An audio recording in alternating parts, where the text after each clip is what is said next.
Central India का सबसे बड़ा किसानों के हित का कार्यक्रम एग्रो विजन का समापन समारोह नागपुर के सुरेश भट्ट ऑडिटोरियम में 27 दिसंबर 2021 को संपन्न हुआ।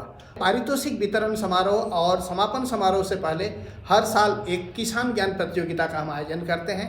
इस साल पारितोषिक वितरण समारोह से पहले जो किसान ज्ञान प्रतियोगिता का आयोजन सुरेश भट्ट ऑडिटोरियम में हुआ, आइए आपको वहीं लेकर चलते हैं।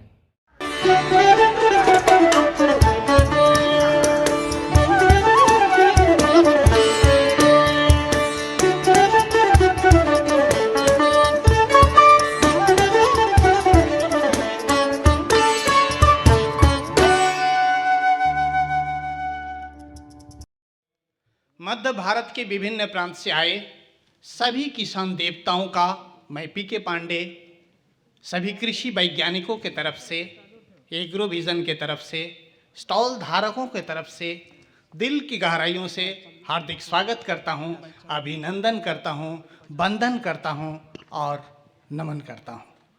मित्रों, अपनी पुरानी परंपरा को बरकरार रखते हुए शुरू करने जा रहे हैं किसान ज्ञान प्रतियोगिता।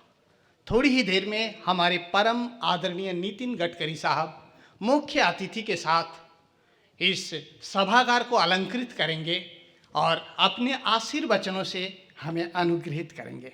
तब तक हम कर रहे हैं किसान ज्ञान प्रतियोगिता। तो साथियों, किसान साथियों के लिए मेरा पहला प्रश्न ये रहा, ये जो 4 दिवसीय बेहतरीन किसानों के लिए कार्यक्रम हुआ, ये महाराष्ट्र के नागपुर जिला के किसी एक मेला ग्राउंड में हुआ। उस मेला ग्राउंड से संबंधित पहला प्रश्न किसान साथियों के लिए ये रहा, ये जो मेला हुआ ये किस ग्राउंड में हुआ? ग्राउंड का नाम बताइए। आपने सबसे पहले हाथ उठाया, मौका आपको दूंगा। सामने रेसिमबाग ग्राउंड। बिल्कुल सही जवाब, तालियां बजती रहनी चाहिए। देवी और सज्जनों, आ जाइए। मैं बाहर टहल रहे सभी किसान देवताओं से विनम्र निवेदन करूंगा कि सभागार की कुर्सी आपकी बेसब्री से प्रतीक्षा कर रही है। अगर मेरी आवाज आप तक पहुंच रही है तो कृपया सभागार में आ जाइए। इस समय हम लोग आयोजन कर रहे हैं किसान ज्ञान प्रतियोगिता। सर, मैं तहसील कामठी ग्राम भौरी, जी जी जी जिला नागपुर। क्या क्या खेती करते हैं सर? हमारा धान की खेती, गेहूं की खेती है। अच्छा, धान की खेती करते हैं, गेहूं की खेती करते हैं, वेरी गुड। मैं इससे संबंधित अगला प्रश्न रखूंगा। एक छोटा सा नजराना देना चाहूंगा। ये छोटा सा नजराना क्रिस्टल क्रॉप प्रोटेक्शन लिमिटेड की तरफ से आपको बहुत बहुत मुबारक हो। तालियां बजती रहनी चाहिए देवी और सज्जनों, धन्यवाद। आप धान की खेती कर रहे हैं। धान में एक कीट लगता है, वो तुड़तुड़ा नाम से है, आप लोग जानते हैं। इस समय धान के अंदर ये कीड़ा काफी आ रहा है। पहले ये केवल मात्र पूर्वी भारत में आता था। नीला पर्वटा ल्यूगेंस इसका नाम है। ब्राउन प्लांट हॉपर भूरा खुद का नाम से है। आजकल ये नागपुर क्षेत्र में भी जो धान का एरिया है यहाँ पे भी मिल रहा है। पंजाब और हरियाणा में ये काफी नुकसान कर रहा है। किसान साथियों, इस कीट से बचने के लिए, इसके लिए दवाइयाँ आप लोगों को मालूम है। इस कीड़े पे मैं काफी सालों से काम किया हूँ, इसलिए मैं किसान साथियों से अनुरोध करूंगा कि इस कीट से बचाव के लिए धान में जरूरत से ज्यादा नाइट्रोजनस फर्टिलाइजर ना लगाएं, धान की घनी रोपाई ना करें, खेत को मेड़ों से विभाजित करें, धूरा जिसको यहाँ पे कहते हैं मराठी में, धूरा को खरपतवार मुक्त रखें। पत्ता लपेटक सुंडी के लिए किसान लैम्डा साइलोथ्रिन सिंथेटिक पायरिथ्राइड्स दवाइयों का इस्तेमाल करता है, उससे बचें, क्योंकि धान के अंदर बहुत सारे मित्र कीट होते हैं। हम जब सिंथेटिक पायरिथ्राइड्स दवाई का इस्तेमाल करते हैं, मित्र कीट मर जाता है और तेले को खुला मैदान मिल जाता है, फसल में नुकसान करता है। जो भी कंपनी की अच्छी दवाइयां मिल रही है, आप उन दवाइयों को ले सकते हैं, बशर्ते नजदीकी कृषि विज्ञान केंद्र पे जाके वैज्ञानिक से उसके बारे में राय जरूर लें। इस सभागार से संबंधित दूसरा प्रश्न किसान देवताओं के लिए, मैंने तो सवाल पूछा ही नहीं, आप पहले साथ उठा दिए। तो मेरा दूसरा प्रश्न इस सभागार से संबंधित किसान साथियों के लिए ये रहा, ये जो कार्यक्रम हो रहा है, ये कार्यक्रम जिस सभागार में हो रहा है उस सभागार का नाम क्या है? आपने सबसे पहले हाथ उठाया 1 सेकंड के अंदर। कविवर्य सुरेश भट्ट सभागृह। बिल्कुल सही बात है। मैं ये 2 प्रश्न आप लोगों से इसलिए पूछा था कि जब आप अपने गांव में जाएंगे, खेड़ा में जाएंगे, लोग पूछेंगे कहाँ गए थे, तो आप बता सकेंगे कि साहब यहाँ पे कार्यक्रम हुआ था। और इस साल जो हमारा समापन समारोह हुआ या उद्घाटन समारोह जो हुआ वो इस सभागृह में हुआ था। बहुत बढ़िया, तालियां बजती रहनी चाहिए देवी और सज्जनों। एक छोटी सी किताब हम लोग किसानों के लिए लिखे हैं, ये देते हुए मेरे को अपार हर्ष हो रहा है। तालियां बजती रहनी चाहिए। बहुत बढ़िया आपने जवाब दिया है। अभी सर, आप किस फसल की खेती करते हैं? अभी उन्होंने गेहूं की खेती के बारे में बताया। साथियों, इस समय गेहूं का जो फसल है जो 21 दिन का हो गया है उसमें पानी लगाएं, क्योंकि उस समय गेहूं को प्यास लगती है, खुराक लेने वाली जड़ें पैदा होती है। पानी लगाएंगे तो फसल की बढ़वार अच्छी होगी। खरपतवार नाशक इस समय इस्तेमाल करें खेत को देखने के बाद। जैसे जैसे गेहूं का लाइन है, अगर उसी लाइन में चल के हर्बिसाइड का स्प्रे करेंगे तो बहुत अच्छा रिजल्ट मिलेगा। मैं एक और राय दूंगा, नोजल को 48 से 52 सेंटीमीटर पे रखें। कट नोजल लें, फ्लैट फैन या फ्लॉट जेट नोजल लें। मैं एक नोजल लेके आया था, यूएसए का नोजल है, टीकेपीपी का है। इसके अलावा और भी कई कंपनी का नोजल है। आप कोई भी कंपनी का फ्लैट फैन या फ्लॉट जेट नोजल ले सकते हैं। ये नोजल है, ये हमने एक खास हर्बिसाइड है, उसके साथ हमने किसानों को फ्री में भी दिया था। तो इस तरीके के हर्बिसाइड का नोजल का इस्तेमाल करें। नीचे की तरफ नोजल को रखें और जैसे जैसे फसल की बिजाई है, अगर उसी लाइन में चल के स्प्रे करेंगे तो जो गुल्ली डंडा, गेहूं का मामा, बंदरा बंदरी, फैलरिज माइनर, जो ये खरपतवार होता है उस पर काफी अच्छा रिजल्ट मिलेगा। ओके, आगे बढ़ते हैं। एक पशुपालन से संबंधित एक प्रश्न मैं रखूंगा। पशुपालन से संबंधित अगला प्रश्न किसान साथियों के लिए ये रहा, साहीवाल किस पशु की प्रजाति है? गाय। बिल्कुल सही जवाब। यहाँ पे बहुत अच्छा पशु प्रदर्शन इस बार हुआ है। हर साल तो मैं देखता था उधर एक श्रीलंका जैसे एक द्वीप बना रहता था, उधर होता था। इस साल जो है वो हमारे मेला ग्राउंड के अंदर हुआ है और काफी पशु यहाँ पे पशुपालक अपने पशु को लेकर के आए हैं और बहुत बेहतरीन प्रदर्शन रहा। ICAR से संबंधित प्रश्न आप लोगों के सामने मैं रखने जा रहा हूँ। ICAR का यहाँ पे काफी सारे स्टॉल्स लगे हुए हैं, बहुत ही बेहतरीन लगे हुए हैं। इस 4 दिन में मेरे को बहुत सारी चीजें आप लोगों के स्टॉल से सीखने को मिला, देखने को मिला, समझने को मिला। एक हमारा अलग एडिशन है इस मेले में आने का। ICAR से संबंधित अगला प्रश्न किसान साथियों के लिए ये रहा, ICAR का फुल फॉर्म क्या है? ICAR का फुल फॉर्म थोड़ा जटिल। आप पीछे से हाथ उठाए हैं, हाथ उठा रहे हैं, हाथ हिला रहे हैं। Indian council of agriculture research. ICAR कृषि की जननी है और इसका एक बहुत बड़ा योगदान है कृषि में। आज हम अगर अन्न भंडार में संपन्न हुए हैं, अगर हम एक्सपोर्ट करने की स्थिति में हुए हैं, तो ICAR के जो हमारे वैज्ञानिक हैं उन लोगों का बहुत बड़ा योगदान है, उन्हीं का आशीर्वाद है। तालियां बजती रहनी चाहिए। आप कहाँ के स्टूडेंट हैं, किस ईयर के? मैं sir pass out BSc agriculture है। Very good, very good, very good. तालियां बजती रहनी चाहिए। अब एक और पशु की प्रजाति को ले लेते हैं। प्रश्न ये रहा, ब्लैक बंगाल और बर्बरी किस पशु की प्रजाति? हाथ उठाए हैं बाबूजी। बाबूजी आप किसान हैं? आप किसान हैं, पहले बता दीजिए। स्टॉल धारक है ना किसान? इधर, लेकिन यहाँ नहीं है। मेरा अफ्रीका में खेती चलती है। Oh so nice of you, so nice of you. मेरे को सौभाग्य है ये कहती हुई कि मैंने कहा था कि बाहर से भी लोग आए हुए हैं। आप जैसे लोग यहाँ पे आए हैं, इसके लिए हम बहुत अपने आप को भाग्यवान समझते हैं, गौरवान्वित समझते हैं। सर अब अपना प्रश्न का उत्तर दें। बकरी का। बिल्कुल सही जवाब। बकरी की प्रजाति है ब्लैक बंगाल और बर्बरी। आ जाइए सर, आपका पुरस्कार आपकी करकम लोग शोभा बढ़ाने के लिए बेसब्री से प्रतीक्षा कर रही है। किसान हमारे अन्नदाता हैं, धरती के भगवान कहे जाते हैं। हम तो उन्हीं का खाते हैं, उन्हें भला हम क्या दे सकते हैं। एक छोटा सा नजराना आप तक पहुंचाते हुए मेरे को अपार हर्ष हो रहा है। तालियां बजती रहनी चाहिए देवी और सज्जनों, तालियां बजती रहनी चाहिए। बहुत बढ़िया। अगर मैं इंडियन एग्रीकल्चर की बात करूं तो सबसे ज्यादा नुकसान वीड के लिए होता है, खरपतवार के लिए होता है। इसके लिए हार्बिसाइड का इस्तेमाल काफी किया जाता है। अच्छा रिजल्ट लेने के लिए सबसे पहले फसल की समस्या को समझना पड़ेगा, उसके बाद सही रसायन, सही मात्रा, सही तरीका और सही समय पे। क्या चीज बताइए तो एक बार आप कर दीजिए, मराठी में लिखा है, मैं नहीं पढ़ पाऊंगा। आप कीजिए। एक छोटा सा ये है अनाउंसमेंट है, मैं माफी चाहूंगा। मैं सीख रहा हूँ, अभी मराठी में सीख नहीं पाया, तो मैं इसके लिए निरक्षर हूँ। मैं मैडम से अनुरोध करूंगा कृपया मेरे को मदद करें इस संदर्भ में। एक बार पढ़ के बताएं इसमें अनाउंसमेंट में क्या लिखा हुआ है। एक बार मैं पूछ रहा था, उस समय मंच पे मत्स्य मंत्री थे, उन्होंने ये सवाल किया था। सवाल ये रहा, एक एक्वेरियम में कितनी मछली रहती है? इसमें एक फिशरी डिपार्टमेंट के एक स्टूडेंट बताया था, सर एक्वेरियम कितना बड़ा है वो बताइए। उसके ऊपर डिपेंड कर रहा है, लेकिन उसका वो उत्तर नहीं है। मंत्री जी ने इसका जो जवाब दिया था मैं आपको बता दूं कि 9 ग्रह को शांत करने के लिए। हाँ बताइए बताइए बताइए। हाथ हल्का सा हिंस मैंने दिया था, अब आगे का आपको पूरा करना है। हमारी बहन है, वो हाथ उठाई है। 9 ग्रह को शांत करने के लिए 9 मछली। बिल्कुल सही जवाब। तालियां बजती रहनी चाहिए छोटी बहन के लिए, बहुत सही जवाब दिए हैं। 9 ग्रह को शांत करने के लिए एक एक्वेरियम में आइडियली 9 मछलियां होनी चाहिए। पहली बार एक छोटी बहन आई है जो अपना पुरस्कार लेके जा रही है। गिर किस पशु की प्रजाति है?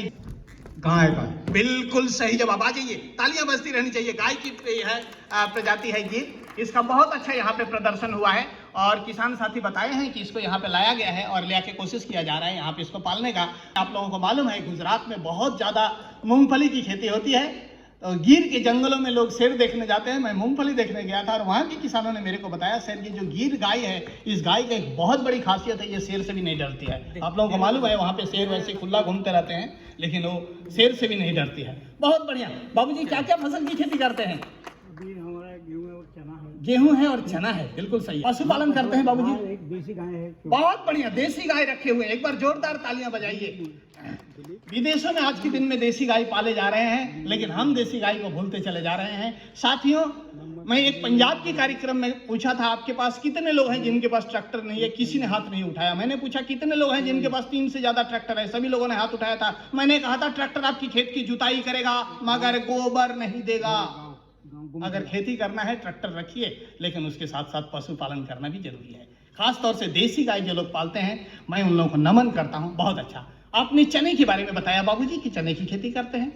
मित्रों, चने में एक बहुत बड़ी प्रॉब्लम होती है डंपिंग ऑफ की, फ्यूजेरियम विल्ट की। इसमें किसान काफी पैसा खर्चा करते हैं, लेकिन उनको उसका परिणाम नहीं मिल पाता। उसका कारण क्या है? बीमारी जमीन का है, इलाज फसल से करते हैं। मैं किसान साथियों से, चना उगाने वाले किसान साथियों से अनुरोध करूंगा, मिर्च उगाने वाले, कल मैं यहाँ आने से पहले एक मिर्च का प्लॉट देखने गया था, यहाँ एक खास कीड़ी की प्रकोप हुआ है, उसके लिए मैं मिर्च उगाने वाले किसान साथियों को अनुरोध करूंगा, चना उगाने वाले, सोयाबीन उगाने वाले किसान साथियों से अनुरोध करूंगा, नजदीकी कृषि विज्ञान केंद्र के वैज्ञानिक से मिलें, उनसे ट्राइकोडर्मा के बारे में जानकारी लें। जमीन के अंदर ट्राइकोडर्मा और भी सब जैविक फफूंदीनाशक के बारे में डॉक्टर साहब बताएंगे। हमारे पास समय की कमी है, मैं इतनी बारीकी में नहीं जाऊंगा, वो आपको इसके बारे में जानकारी देंगे। एक और मजेदारी वाली बात मैं देख रहा हूँ, अक्सर मैं देखता हूँ आज के दिन में युवा पीढ़ी खेती में इंटरेस्ट नहीं ले रहे हैं। ये हम लोगों के लिए एक बहुत बड़ी चुनौती है, लेकिन यहाँ पे युवा पीढ़ी काफी आई हुई है। ये हमारे लिए एक बहुत बड़ी गर्व की बात है। मैं सभी किसान साथियों से अनुरोध करूंगा, जहाँ कहीं भी किसी गोष्ठी में जाएं, वहाँ अपने पढ़े लिखे नौजवान युवकों को लेके जाएं। आपका अनुभव और हमारी पढ़ाई दोनों खेत के धुरा पे जिस दिन पहुंचेगा, उसी दिन देश की विकास होगी। साथियों, मैं अगला प्रश्न की तरफ बढ़ रहा हूं। बहुत मुश्किल प्रश्न है, ध्यान रखिएगा। जमुनापारी किस पशु की प्रजाति है? आपने सबसे पहले हाथ उठाया बाबूजी। जमुनापारी यह जो है बकरी की प्रजाति। बिल्कुल सही जवाब है, बिल्कुल सही जवाब है। बहुत आसान प्रश्न मैंने पूछा था। आ जाइए सर, आ जाइए प्लीज, प्लीज अपना पुरस्कार ले जाइए। मैं सभी लोगों से अनुरोध करूंगा, कृषि के साथ साथ पशुपालन जरूर करिए। हमें गोबर मिलेगा, हमें दूध मिलेगा, हमें घी मिलेगा और हम कहीं ना कहीं देश के लिए पुण्य का काम करेंगे। खासतौर से देसी गाय को अगर पालते हैं तो बहुत बढ़िया, तालियां बजती रहनी चाहिए। भारतवर्ष की आलू उगाने वाले किसी भी राज्य में चले जाइए, जाके पूछिए 1 एकड़ में कितना खाद डालते हो, तो आपको यही जवाब देगा, साहब 5 बैग डीएपी डालते हैं। ईमानदारी की बात यह है, 5 बैग डीएपी तो दिन के उजाले में डालता है, रात के अंधेरे में कितना डालता है हमें नहीं पता। डीएपी अंधाधुंधा किसान इस्तेमाल कर रहे हैं। मैं ये नहीं कह रहा हूँ डीएपी नहीं डालना है, बिल्कुल डालना है। जमीन में जो चीज़ की जरूरत है वो डालना है, मृदा परीक्षण के आधार पे। अब डीएपी डालना है ना, सिंगल सुपर फॉस्फेट और पोटास डालना है, यूरिया डालना है, क्या डालना है, ये आप मृदा परीक्षण के आधार पर तय करिएगा। डीएपी किसान डालते हैं, इसीलिए मैं डीएपी से संबंधित अगला प्रश्न रखना चाहूंगा। और डीएपी में से संबंधित अगला प्रश्न किसान साथियों के लिए ये रहा, डीएपी में सवाल तो मैंने पूछा ही नहीं, हाथ अभी नीचे रखिए। डीएपी में कितने % नाइट्रोजन और फॉस्फेट रहता है? आपने सबसे पहले हाथ उठाया, मौका आपको दूंगा, 1 सेकंड के अंदर हाथ उठाए हैं। 40% फॉस्फेट रहता है और 30% नाइट्रोजन। ना ना ना ना, थोड़ा सा गड़बड़ रहा। दूध में हल्का सा पानी है, दूध वैसे तो प्योर है, चलेगा। आप बताएंगे? हाँ दाकर साहब, कोई प्रवीण किसान को मौका दीजिए जो पीछे बैठे हुए हैं। हाँ ठीक है, थोड़ी दूरी बनाए रखना जरूरी है, मैं नहीं कहूंगा सामने आ जाइए। डीएपी में कितने % नाइट्रोजन और फॉस्फेट रहता है? 18% nitrogen, 46% phosphate. Perfect perfect perfect, तालियां बजती रहनी चाहिए। बहुत बढ़िया जवाब दिया। आ जाइए सर, आ जाइए आ जाइए। क्या फसल की खेती करते हैं सर आप? कपास, तुअर। अच्छा, कपास की खेती करते हैं, तुअर की खेती करते हैं। ओके ओके ओके साहब, अभी तुअर की फसल अभी हमारा निकल चुका है, कपास भी अब इसके कगार में ही है। कपास में इस समय गुलाबी बोंडड़ी आ रही है, पिंक बॉलवर्म। अभी पिछले कुछ सालों से महाराष्ट्र में काफ़ी प्रकोप कर रही है। मैं 2018 की बात है, नांदेड़ जिला में मैं आया था और वहाँ पे इसके ऊपर काफ़ी काम किया था। और नांदेड़ जिला के नंदनवन में शिवाजी बागानगड़े नाम का एक किसान है, उनके यहाँ से मैं काफ़ी अड़ी कलेक्ट किया था। बड़ा इंटरेस्टिंग घटना है। जो पैक्टिनोफोरा गॉसिपाइला का जो फेरोमोन ट्रैप होता है, यहाँ पे हम उसको कहते हैं सापला कहते हैं। विश्वविद्यालय किसानों को उपलब्ध भी करा रहे हैं, सभी लोग उपलब्ध करा रहे हैं, लेकिन किसान सापला को पहचान नहीं पाते हैं। किसान सापला को ले आते हैं, उसको लगाने का तरीका नहीं मालूम है। आप लोग कृषि विज्ञान केंद्र में किस तरीके से उसको बिना हाथ लगाए सेट किया जाएगा वो समझ लीजिएगा। वो उसकी फकड़ी को पहचान लीजिएगा। फकड़ी को नहीं पहचानेंगे तो पता चला उसके अंदर कोई और कीड़ा आया हुआ और हम सोच रहे हैं कि उसमें गुलाबी बोंडाड़ी आई हुई है। बराबर है। तो गुलाबी बोंडाड़ी के लिए आप लोग कृषि विज्ञान केंद्र में जानकारी लीजिए, सही समय पे सापला लगाइए, गर्मी के टाइम पे जुताई कर दीजिए ताकि उसका प्यूपा बाहर आ जाए। ये सब छोटे मोटे काम आप लोगों को करना है। मैं डिस्ट्रिक्ट पे नहीं जा रहा हूँ। एक मेरा बड़ा पसंदीदा प्रश्न है, ये महाराष्ट्र के किसान इसको जानते हैं। कड़कनाथ किस पशु की प्रजाति है? आपने सबसे पहले हाथ उठाया 1 सेकंड के अंदर। स्टूडेंट है सामने। कड़कनाथ, बहुत बढ़िया प्रदर्शन है। बिल्कुल सही है। आ जाइए आ जाइए। एक बार मैं और कहना चाहूंगा कि मुझे अपार हर्ष हो रहा है इस चीज को देखते हुए। अपार हर्ष प्रतीत हो रहा है कि नौजवान लड़कों ने बहुत बढ़ चढ़ के यहाँ पे आए हुए हैं। एक बार तालियां बजाइए इन नौजवान बच्चों के लिए। मेरे कहने का मकसद ये है कि अगर हमारी ये जो किसान की पीढ़ी है जो 50 साल से ऊपर के हैं, अगर नौजवान लड़कों को साथ में लेके आएंगे तभी वो टेक्नोलॉजी को अडॉप्ट कर पाएंगे और हम आगे बढ़ेंगे। तालियां बजती रहनी चाहिए। बहुत बढ़िया जवाब है। May God bless you। मैं अब बहनों के लिए एक प्रश्न रखूंगा, माताएं और बहनों के लिए। इसमें केवल माताएं और बहनें ही हिस्सा लेंगी। प्रश्न ये रहा, ये आप कोई भी एक खाद का नाम बताइए। माताएं और बहनों के लिए प्रश्न है। कोई भी एक, आपने सबसे पहले हाथ उठाया, बहन पीछे देखिए। मैं इससे एक बहुत बड़ा कंक्लूजन करने वाला हूं इस जवाब से। सेंद्रीय खाद। क्या बात है। मुझे कहीं से कहीं तक उम्मीद नहीं था इस जवाब का। साथियों, मैं मेरे अनुभव से बता रहा हूं। भारतवर्ष की किसी भी प्रांत में जाइए और जाकर के ये सवाल पूछिए, माताएं और बहनें आज के दिन में जवाब देती है यूरिया या डीएपी। आज के दिन में हमारी जो सेंद्रीय खाद है, जो गोबर की खाद है, जो देसी खाद है, उसको हम भूल चुके हैं। मैं इस मेला को बहुत ही सफल मेला मानता हूं कि आज के दिन में हमारी जो माताएं और बहनें हैं ये भी सेंद्रीय खाद के नाम ले रही है। याद रखिएगा, ये धरती जो है ये माँ है। अगर इस माँ को हम केवल रासायनिक खाद डालते रहेंगे तो दासी बनाएंगे, तो माँ को दासी बनाएंगे तो उसकी सजा हमें भुगतनी पड़ेगी। जितना जरूरी यूरिया डालना है, डीएपी डालना है, पोटास डालना है, रासायनिक चीजें डालना है, उससे कहीं ज्यादा जरूरी है देसी खाद, गोबर की खाद डालना। बहुत सही जवाब दिए हैं आप। तालियां बजती रहनी चाहिए दिव्य और सज्जन। एग्रो विजन में बहुत सारे स्टूडेंट्स हैं जिन्होंने अथक मेहनत करके इस प्रोग्राम को सफल बनाए हैं। बहुत ही मेहनत किए हैं। मैं कल जब यहाँ से जा रहा था तो देख रहा था, अनाउंसमेंट हो रहा था सेंट्रल बूथ से कि सभी वॉलंटियर्स कल सुबह 8 बजे पहुंचे। तो उन्होंने अथक मेहनत किया है, जिसकी वजह से आज इतना सुचारू रूप से, इतनी विषम परिस्थिति के अंदर भी इतना सफल आयोजन करना संभव हुआ है। तो अगला प्रश्न मेरा एग्रो विजन से संबंधित जो हमारे स्टूडेंट्स आए हुए हैं जिनके पास एग्रो विजन के वॉलंटियर्स कार्ड है, केवल उनके लिए रहेगा। पंढरपुरी किस पशु की प्रजाति है? बैच है आपका एग्रो विजन का, वॉलंटियर्स। Very good. हाँ, अब बताइए। पंढरपुरी ना भैंस। बिल्कुल सही जवाब है। आ जाइए प्लीज, तालियां बजती रहनी चाहिए। बहुत अच्छा जवाब दिए हैं। पशुपालन से संबंधित अगला प्रश्न किसान साथियों के लिए ये रहा, मुंहपका और खुरपका किस फसल की बीमारी है? प्रश्न को सुनिए। Foot and mouth disease. Hello sir, ये फसल की नहीं जानवर की प्रजाति। क्या बात है, क्या बात है। तालियां बजती रहनी चाहिए। जानवर की बीमारी है। आ जाइए प्लीज आ जाइए। ये फसल की बीमारी नहीं है, ये जानवरों की बड़ी भयंकर बीमारी है। यहाँ पे पशुपालन विभाग में के स्टॉल लगे हुए हैं, आप लोग उसके बारे में जाके जानकारी लीजिएगा। अपने पशु चिकित्सक के संबंध करिएगा। ये हमारे पशुओं के लिए बहुत खतरनाक बीमारी कभी हुआ करती थी। तालियां बजती रहनी चाहिए। बहुत अच्छा जवाब दिया है। बहुत बढ़िया, बहुत बढ़िया। इसी तरीके से जवाब देते रहें। अगला प्रश्न मैं रखना चाहूंगा खरपतवार नाशक दवाइयों से संबंधित। ये मेरा सब्जेक्ट है। खरपतवार नाशक दवाइयां स्प्रे करते समय किस तरीके की नोजल का इस्तेमाल करना चाहिए? Sir, cut nozzle. बिल्कुल सही जवाब है। फ्लैट फैन और फ्लड जेट 2 तरह के नोजल होते हैं। फ्लैट और कट दो। Very good, very good. आ जाइए सर, आ जाइए। क्योंकि खरपतवार नाशक दवाइयां स्प्रे करते समय कई सारी खरपतवार नाशक दवाइयां हैं जो 70% पत्ते से 30% जमीन से काम करती है। तो अगर हम फ्लैट फैन या फ्लड जेट नोजल लेंगे तो हमारा टारगेट रहेगा जमीन की सतह को भिगोते हुए आगे जाएं, ताकि हमारे पत्ते पे भी दवाई पड़े और हमारे जमीन पे भी दवाई पड़े। उस खरपतवार नाशक दवाई का हम अच्छा रिजल्ट ले सकेंगे। अगर कोई कीटनाशक दवाई का आप इस्तेमाल कर रहे हैं, कोई बुरशी नाशक का इस्तेमाल कर रहे हैं, अगर उसमें कोई पैदावार बढ़ाने वाला कोई प्रोडक्ट का इस्तेमाल कर रहे हैं, उसके लिए आप हॉलो कोन नोजल या गोल नोजल से स्प्रे करेंगे, आपको काफ़ी अच्छा परिणाम मिलेगा। क्योंकि वहाँ पे क्रॉप कैनोपी को, उसकी जो फोलिएज होता है, उसके जो पत्ते होते हैं, उसको स्प्रे करना हमारा उद्देश्य रहता है। मैं एक और बात आप लोगों को मजेदारी वाली बात बताऊंगा। प्लीज तालियां बजती रहनी चाहिए। मैं एक बार और इस सुरेश भट्ट सभागृह में हमारे मध्य भारत के विभिन्न प्रांत से आए सभी किसान देवताओं का, सभी वैज्ञानिकों के तरफ से, सभी स्टॉल धारकों के तरफ से, एग्रो विजन के तरफ से दिल की गहराइयों से हार्दिक स्वागत करता हूं, अभिनंदन करता हूं, वंदन करता हूं और नमन करता हूं। इस समय मैं देख रहा हूं सभागार में काफी किसान आ चुके हैं। तालियां बजती रहनी चाहिए। बहुत बढ़िया, बहुत बढ़िया, थैंक यू, बहुत अच्छा।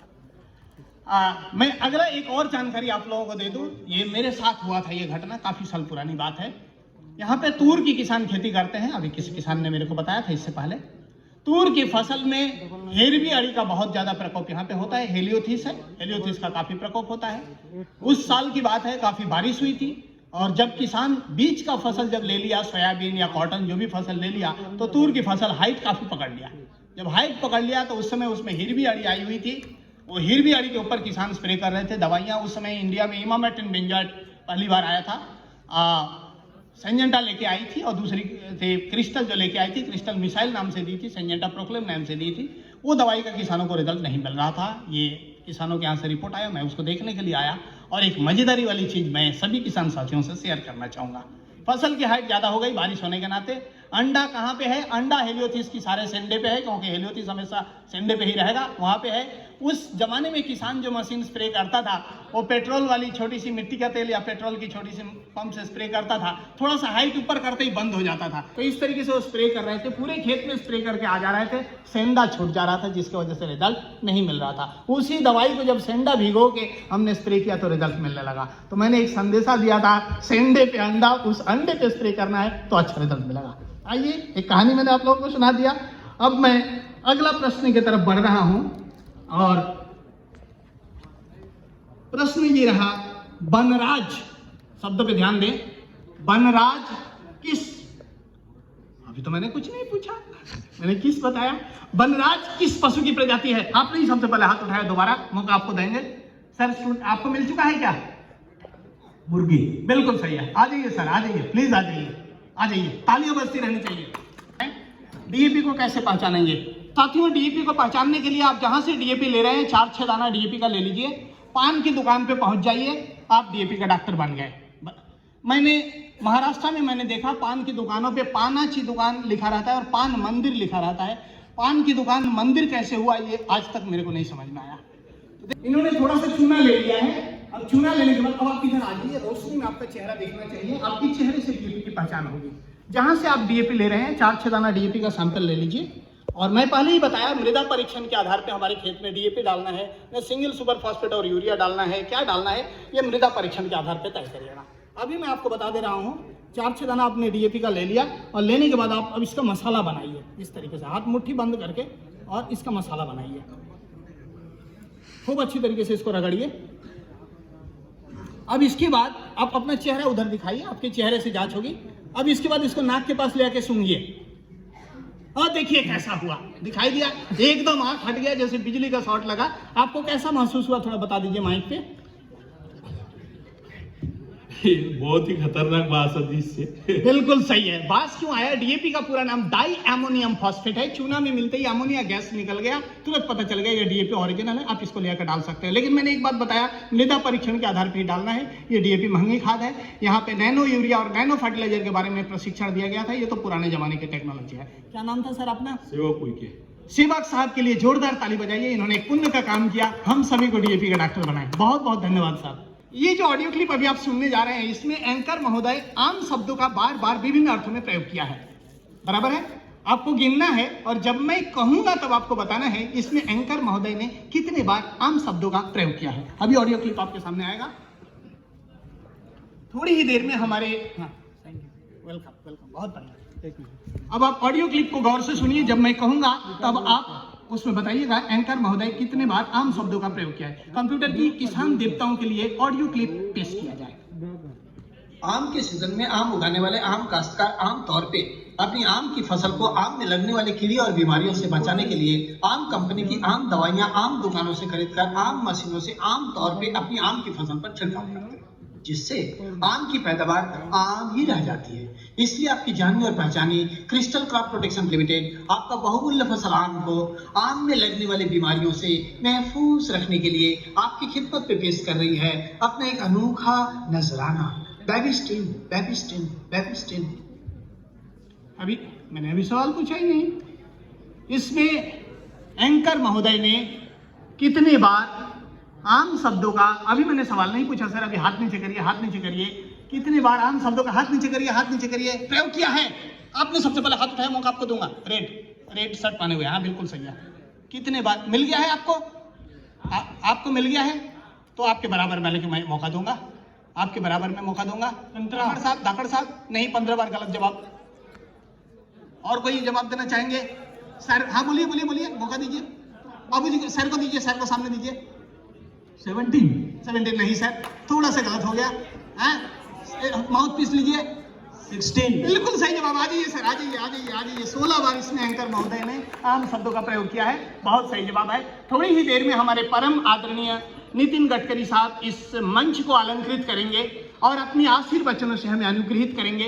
तब तक हम आयोजन कर रहे हैं किसान ज्ञान प्रतियोगिता। एक बार और मैं सभी वैज्ञानिकों की तरफ से, सभी स्टॉल धारकों की तरफ से, एग्रोविजन की तरफ से आप सभी का दिल की गहराइयों से हार्दिक स्वागत करता हूं, अभिनंदन करता हूं, वंदन करता हूं और नमन करता हूं। अगला प्रश्न मेरा प्रेस और मीडिया के स्टाफों के लिए रहेगा। आप लोग अगर इसका इस तरीके से प्रचार प्रसार नहीं करते तो शायद हम इस मंजिल तक पिछले 12 साल में आज जहां पहुंचे हैं नहीं पहुंच पाते। प्रेस और मीडिया के लिए मैं एक छोटा सा सवाल रखूंगा। दुबई से आए हुए हैं, मेरे को कहते हुए अपार हर्ष हो रहा है। क्या नाम है सर आपका? मेरा गजानन फुलगड़े, जीके में को कहते हैं। अच्छा, जीके। मैं बहरीन से आया हूँ। अच्छा, बहरीन से आप आए हुए हैं। अभी विदेश से एक और हमारे किसान साथी आए हुए थे। बहुत बढ़िया। कैसा लगा सर आप हमारा मेला? पहली बात तो सभी ऑर्गेनाइज टीम को मेरी तरफ से और पूरे गर्ल की तरफ से, मैं बहरीन से आया हूँ, मेरा नाम जीके है, और मैं लास्ट 3-4 दिन से इधर आया हूँ। और ये एक कृषि मेड़ावा बोलेंगे या कृषि एग्रोविजन, जो कहते हैं कि कृषि को एक हाई स्टेज पे ले जाना है, तो इसके लिए मैं तहे दिल से गडकरी साहब को बहुत बहुत हृदय से धन्यवाद देना चाहता हूँ। और मैं इस बहाने ये भी कहना चाहता हूँ कि जो यहाँ की जो प्रोडक्ट है, मैं इसको बहरीन और सऊदी अरेबिया ले जाना चाहता हूँ, ताकि आने वाले दिनों में जो है मेरा विदर्भ, मेरा महाराष्ट्र कहीं पीछे नहीं रह जाए। मैं लास्ट 25 ईयर से बहरीन में रहता हूँ और मैं चाहता हूँ कि मैं इनसे दिल से जुड़े। और कुछ तो भी अगली बार जब आऊँगा तब मैं बताऊँगा आपको कि भाई मैं यहाँ से कितने एक्सपोर्टर जो है लेके गया हूँ, और मैं कुछ ना कुछ मेरे महाराष्ट्र, मेरे विदर्भ के लिए मैं कुछ कर सकूँ। धन्यवाद। जय हिंद, जय महाराष्ट्र। मुझे अपार हर्ष है, बहुत अच्छा लगा महोदय। ये हमारे लिए बड़ी गर्व की बात है कि आज हमारा जो एग्रोविजन है ये भारत के बाहर, पहले तो मैं सेंट्रल इंडिया कह रहा था, अब सेंट्रल इंडिया नहीं, केवल इंडिया ही नहीं, आज भारत के बाहर से भी किसान यहाँ पे बढ़ चढ़ कर हिस्सा ले रहे हैं। साथियों, ये टेक्नोलॉजी ट्रांसफॉर्मेशन अगर होगा तभी हमारी देश का विकास होगा। मुझे अपार हर्ष प्रतीत हो रहा है कि आप लोग इतना उत्साह के साथ इस मेले में आ रहे हैं। अगला प्रश्न मैं रखना चाहूँगा, थोड़ा सा फिर मैं शुरुआत जो किया था, मैं ICAR से शुरुआत किया था, मैं फिर अब ICAR की तरफ ही जा रहा हूँ। ICAR से संबंधित अगला प्रश्न मैं रखना चाहूँगा। CCRI बहुत अच्छा स्टॉल लगा हुआ था, सेंट्रल सिट्रस रिसर्च इंस्टीट्यूट, बहुत ही बेहतरीन स्टॉल लगा हुआ था। इससे संबंधित अगला प्रश्न किसान साथियों के लिए ये रहा, CCRI को किस फसल की जननी मानी जाती है? आपने सबसे पहले हाथ उठाया, मौका आपको दूंगा। बिल्कुल पीछे, हाँ वहां पे खड़े हो गए हैं धाकड़ साहब आप खड़े हो गए हैं, आप दीजिए। आपने सबसे पहले हाथ उठाए थे। CCRI को किस फसल की जननी मानी जाती है? संतरा। बिल्कुल सही है, बिल्कुल सही है। तालियां बजती रहनी चाहिए। बहुत आसान प्रश्न था। मैंने बताया था अगला प्रश्न प्रेस एंड मीडिया के लिए रहेगा। मैं प्रेस एंड मीडिया के लिए एक और प्रश्न मैं रखना चाहूंगा। NRCP, ये प्रेस और मीडिया के लिए प्रश्न है। साथियों, मैं पहले ही बता दूं, आप लोगों को पुरस्कृत करने की हैसियत हमारी नहीं है। हमारे देश के किसान अन्नदाता हैं। अन्नदाताओं को भला हम क्या दे सकते हैं? NRCP national research centre on pomegranate, ये केवल मात्र प्रेस एंड मीडिया के स्टाफों के लिए है। ये किस फसल से संबंधित है? किस फसल से? आप प्रेस एंड मीडिया कहें क्या सर? हाँ बिल्कुल पक्का, आ जाइए सर, आ जाइए। अनार से संबंधित आ जाइए सर, आ जाइए। मैं अभी एक मंच पे कह रहा था, अभी नॉर्थ इंडिया की बात है, कि किसी जमाने में अगर हम साधारण लोग अनार खरीदने जाते थे तो लोग बड़े उत्सुकता से पूछते थे, सर घर में सब ठीक है ना, कोई बीमार तो नहीं है?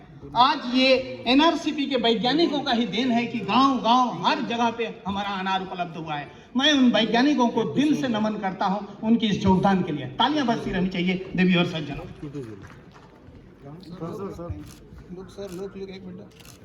Thank you. मैं फिर अगले प्रश्न की तरफ बढ़ रहा हूं।